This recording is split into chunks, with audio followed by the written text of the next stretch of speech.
Welcome to Flipping Out with your host, Paul Ezell, your leader in virtual wholesaling and investing in today's real estate market. Each week, he will be joined by some of the biggest players in the real estate space who will share their experiences, knowledge, insight, and tips for making it big in the industry. And now, here's your host, Paul Ezell.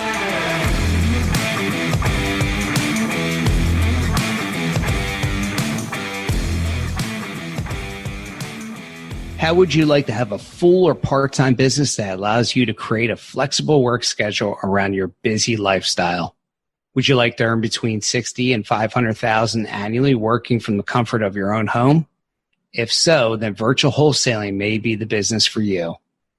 Contact us at reauctionacademy.com and find out how to get a jump start on building a cash flowing machine without the headaches of dealing with contractors and homeowners. With an investment starting as low as $7,000, you can be well on your way to living the virtual investing lifestyle of your choosing. Hello, everyone, and welcome to another episode of Flipping Out. It's your host, Paul Ezell, and today we're going to get into one of my favorite topics. Easy for me to say, right? Cryptocurrency, and especially Bitcoin, because what I'm seeing right now is a lot of movement in the market. The market has had a serious uptick over the past couple of months, kind of going flat now here through the middle of September. We're at September 25th, quickly flying through this year here. And Bitcoin is sitting right around 10,700 at this point. But what I'm seeing in the market is some mainstream use of cryptos, and in particular, Bitcoin. And for those of you who are watching this on YouTube, I'm going to do a little screen share so you can see. This is MicroStrategy CEO revealing that he purchased two different major investments in Bitcoin. And he's doing with the company's cash. Basically, he's sitting on cash and he realizes that the dollar is degrading, right? The dollar has been devalued. It's gone down quite a bit over the past few months. It's starting an uptick. You probably will have a little bit of an uptick. We'll see here because it's been particularly pounded on the last couple of months. But he sees inflation coming and he's trying to offset that with Bitcoin because Bitcoin is digital gold. People see it as digital gold, right? It's not easy to carry around gold bars when you want to go from place to place. But it's very easy to carry around cryptos. I can carry it around on this phone. I can have it on my laptop. Very easy to transfer, very liquid, very easy to turn into cash. I don't have to take my gold bars to a shop to sell them, right? Or find somebody on Craigslist to sell them to. So it is much more liquid. It is a digital gold. So you got to remember that when looking at cryptocurrencies. Okay, so he originally invested $250 million in Bitcoin. And I believe this was done in the middle of August that he did this. And he's kind of like dollar cost averaging, buying it a couple times here. He bought an additional $175 million in September, middle of September. I believe it was September 15th. But he had an August 11th announcement, 21,454 Bitcoin purchased with the $250 million. Then an additional 16,796 purchased in September. So pretty substantial purchases, right? Basically becomes a Bitcoin whale at this point. And he's looking to leverage the cash and hopefully gain value. I believe Bitcoin is up either 47 or 49% on a year, right in that range. So he feels it's got more upside to it, obviously, and he doesn't want it just sitting in cash earning 0.25%, 1%, 2%, whatever he would earn with that. But he also did say, and keep this in mind, right, because I want to be fair with it here. I know I love cryptos, but there's other investments you can be in too. He likes it because it can be very liquid. And if he decides he wants to move it into bonds, he can cash some out or all of it out and move into bonds. And this is something that's really important because if this gentleman has success with this, you can bet there's going to be a lot of other CEOs looking to do this, a lot of other owners of companies to be doing the same thing he's doing. Now, another positive thing news-wise that has come out in favor of Bitcoin is Jack Dorsey talking about it. And here's, you see the price. Again, this is September 25th, $10,716.32. So you can see it's been fairly stable. So Square CEO Jack Dorsey says Bitcoin holds the keys to security. and he likes what the future of Bitcoin is, right? And this is important when you had enough of these CEOs start talking about it, enough people start talking favorably about it, it's going to force the banks in this direction. It's going to force people in this direction. And one of the things they really need to do, and I'll be honest on this one, they need to make wallets simpler. It's not easy for us to remember 20 keywords, to have all these different things stored on all these different devices and hidden and know this and that. It's got to be simpler. If it can't be as simple as my face recognition, then I'm going to be worried about it, right? It's not going to feel secure, because basically these things become bearer bonds. And there's a reason. Now, there's only 21 million Bitcoins that will be in existence, right? It's an algorithm based, which is what makes it a digital gold. But 5 million have been permanently lost. So now you're down to 16 million. So it makes it even more desirable. So this is something that's really important to look at with these things, and to make it easy. The easier they make it, the more mainstream it will become. Because I can tell you, my parents, my grandparents wouldn't feel comfortable having 20 C words written down, have to put it in 3 different spots, maybe a safety deposit box, and know where everything is and feel comfortable using it, right? It's just not going to happen. It's got to be easier.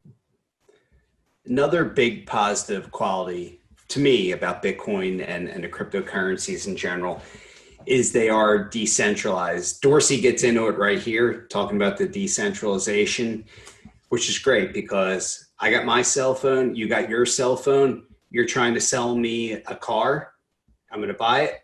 If I want to pay you in Bitcoin, boom, send it over to you, comes to yours. You want to turn that Bitcoin into cash, sell it on the exchange, convert it to cash, the US dollar coin, boom, over to your checking account, you got cash. It's quick, easy, no cost for the transaction, right? You know, any wire fees, any Western Union fees. So there's so many benefits that come with this blockchain technology. It's going to be staggering. There's going to be great benefits for it in the real estate world as well. Another big benefit of the cryptos is when you and I do that transaction, and when we do that deal on our phone, it goes from my phone to your phone, to my virtual wallet to your virtual wallet, it can be done any time of day. It doesn't matter. There's no wire cutoff at 3 p.m. or 5 p.m., right? It's any time of day, boom, it goes through. It's going to go through in seconds. Worst case, a couple of minutes, and there you go. You got your deal peer-to-peer without having to cost you a penny in any transaction fees. Got another article here that talks about the big banks that are starting to enter the cryptocurrency world, basically the investment in here. Over the years, Goldman Sachs and JP Morgan have poo-pooed Bitcoin and cryptocurrencies, saying they were scams. Obviously, they're trying to, whenever you see that, they're trying to push people into another direction. But you have Deutsche Bank getting involved right now. Then there's HSBC and some UK and Hong Kong banks as well that are getting involved with it, especially with IBM, because IBM has gone all in to blockchain technology. They are all in. They're transforming the company. They understand the future, where blockchain is. And to give you an idea where blockchain is heading to, if you think about it for the real estate side, for us investing, for the counties, when they record the deeds, if how much deed fraud is going on right now, if you do it on a blockchain, have a blockchain built out for your county, let's say, or for the state, and 10,000 computers are on it, okay? And John and Jane Doe have a mortgage with Wells Fargo, and somebody comes in there and tries to do a refi, steal their equity, and do deed fraud. The blockchain is not going to allow them to do that. They're not going to be able to hack in, get that information, and do that. It's going to be so much more secure. So the security of what blockchain gives you is going to be great. It's going to really help the real estate industry. It's going to help consumers overall, because it's so much more impenetrable than it is, obviously, to go in and hack and get our stuff off of right now, off of our credit cards, our debit cards, or our bank accounts. So it's really going to help with that kind of stuff as well. So there's so many benefits that it's giving here, which is why you see the big banks moving in this direction. All right, now let's talk about the benefit of the big banks getting into cryptocurrencies. Beneficial for us in some ways, okay? They will make it easier for us to hold and facilitate the purchase and resale of cryptocurrencies. Because right now, I think I've said this before, if you have to have 20 seed words when you store these on your cold storage wallet, and you have to have all these passwords, all this info, it is going to push so many people out of it, right? Because it's too much of a pain in the ass to deal with. So you're not going to, if you don't make it easy, people won't do it. It's pretty easy. Follow the KISS theory in life, keep it simple, stupid, and you'll do better. So if the big banks decide to be the holding companies for you, and they hold it on their platform, which hopefully is very secure, but not necessarily, that makes it easier. It'll become more mainstream and more people will do it. The reason I think that they have to do it is because if not, they're going to become irrelevant. People will start being their own bank and doing things this way, cutting all their costs, all their fees out of there. And if it's that simple to go on your phone, which people are very comfortable with now, right? You have an app called Venmo. I use Venmo all the time. I collect rent on Venmo. I pay contractors on Venmo. Other people use Zelle. Zelle's a very similar thing, not quite as user-friendly as Venmo, but Venmo basically is setting you up for the use of crypto digital currencies. And, we're quickly becoming a cashless society. It's just going that direction. So it's going to do away with a large part of that underground market. That underground market may become gold and silver coins. Who knows? We'll see what happens there. That's true money anyway, where the cryptos are, and the cryptos are basically a currency. Some of them are. Some of them are not. Like I said, I look at Bitcoin as storage of wealth, digital gold. I look at Litecoin as digital silver, a storage of wealth as well. And Ethereum, the DeFi network, do some research, Google the DeFi network and see how many cryptos are involved with that. Chainlink is another big one that's really starting to grow. Digibyte, which you can get for about 2.5 cents. There's some really good ones out there that you can look at. Again, not financial advice. I'm just giving you information that I know out there. Do a lot of your own research. They're the future. They will be used by our children. They will be used by our grandchildren. They might not know what banking is down the road. Just something to look at, keep in mind. And it's something to potentially invest in, to throw some money in. You put play money in that if you're going to do it, money you would take to Las Vegas or Atlantic City that you don't mind losing. Let's dive a little bit deeper into this article here. Why do banks like BBVA and USAA, why have they started investing in Bitcoin? But they see the growth, right? They obviously see the growth. They're starting to take it seriously now because it's becoming more and more mainstream. They understand blockchain, right? And ledger technology and smart contracts. So they are becoming a mainstream for the banks. So the banks are starting to get into them, and the banks that get into them early will be the banks that are successful. For those that wait, like a lot of your community banks, they're going to be hitting, they're going to be hurting if they don't get in there quick enough. And a lot of them may not survive. So keep that in mind too. You see some of these banks stagnating, stay away from those banks, right? The ones that go to it a little bit quicker. Deutsche Bank kind of has to, because they're in financial ruins right now. I mean, that bank is just a shit show. So they've got issues, but Wells Fargo, Bank of America, they better start, because if they don't, there's going to be issues. Here we go on how banks can integrate Bitcoin. Basically, they can use not just Bitcoin, but any of the cryptos, right?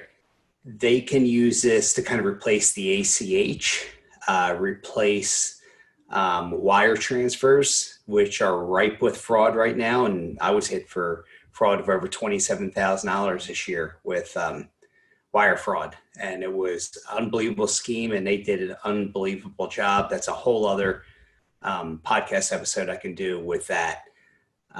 But this, obviously, blockchain, it's rules-based, it's very simple, and it would eliminate this totally. So it's something the banks are definitely looking to move in this direction, and it will definitely help them, but it will cut on their costs. Obviously, they can charge a lot for these wires and these ACHs. They're not going to be able to charge these inordinate fees for doing blockchain transactions. right now because people can do it for free, peer to peer. So, but like I said, in order to get the older population in, this is going to be a way to do it. And they don't know how a wire works anyway. They don't know how an ACH works. So this is no different. As long as they feel it's safe and secure, they're going to run with it.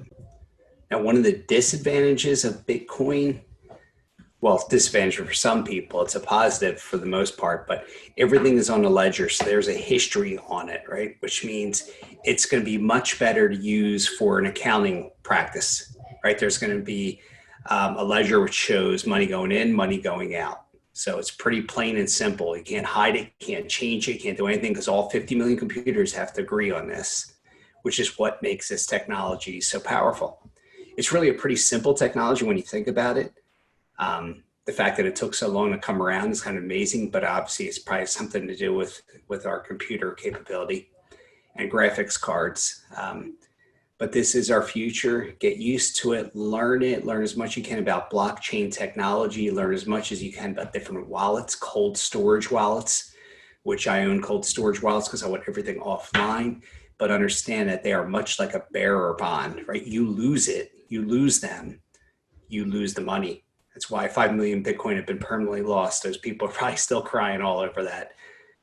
So understand it's a new technology. There's going to be all kinds of things you have to worry about and figure out and learn as with anything else. But it is definitely a leap up from the system we have right now. Looking forward to the new financial system to get rid of this old prehistoric financial system. Hope you guys got a lot out of this episode. Appreciate it. I'm going to do more. I'm going to add more. I'm going to try to interview some people in the crypto world so I can keep you guys updated. And you can hopefully, the education level just increases for both myself and the people, all my audience out there. Thanks, guys. Have you ever felt that you hit a ceiling as a real estate investor? Where no matter how much time and money you spend on marketing, you just can't find enough deals to feed the family? You know what I'm talking about. You spend thousands of dollars per month on marketing. Then you have to drive all around town looking at properties, negotiating and talking with home sellers just to have some cancel on you at the very last minute. Do you have a steady stream of phone calls each day pushing you towards closing the amount of properties you want to close on each month? You say that you're going to do more marketing, but now you need to hire someone to handle the dramatic increase in calls. In fact, you may even need to hire someone to go visit the houses and talk with the sellers. Or if you do it yourself, you run the risk of burning out, losing deals, and giving your hard-earned cash away to the ever-rising competition in your area for you to take a second of rest. The majority of people that we have surveyed would tell you that despite the fact that their marketing looks really good, rarely does it bring in predictable leads. What you need to add is a new lead source that fills in a gap and consistently allows you to buy more houses. You don't want to do what I did. I remember having to rely on spending thousands of dollars each month on marketing, spending half my day driving around without even getting a single bite. And when they did, they cancel on me at the last minute. I made decent money, don't get me wrong, but the constant, endless grind became unbearable to the point where I would question, is it even worth it? So what's the good news? The good news is today, things are totally different. I can buy houses anywhere in the USA without leaving the comfort of my own home. Did I mention my net profit on each deal is a lot higher now because my expenses are a lot less? Go to reoauctionacademy.com to learn how to buy houses in any market without leaving your home. I will show you real-life examples on how I do it. Again, to learn more, visit reoauctionacademy.com. You've been listening to Flipping Out with Paul Ezell, the #1 success platform for virtual wholesalers. Visit our website, thevirtualinvestor.co, for more information about how you can leverage virtual wholesaling to take control of your time, enjoy financial freedom, and live life the way you've always wanted to. Join us again next time for another informative discussion right at your fingertips.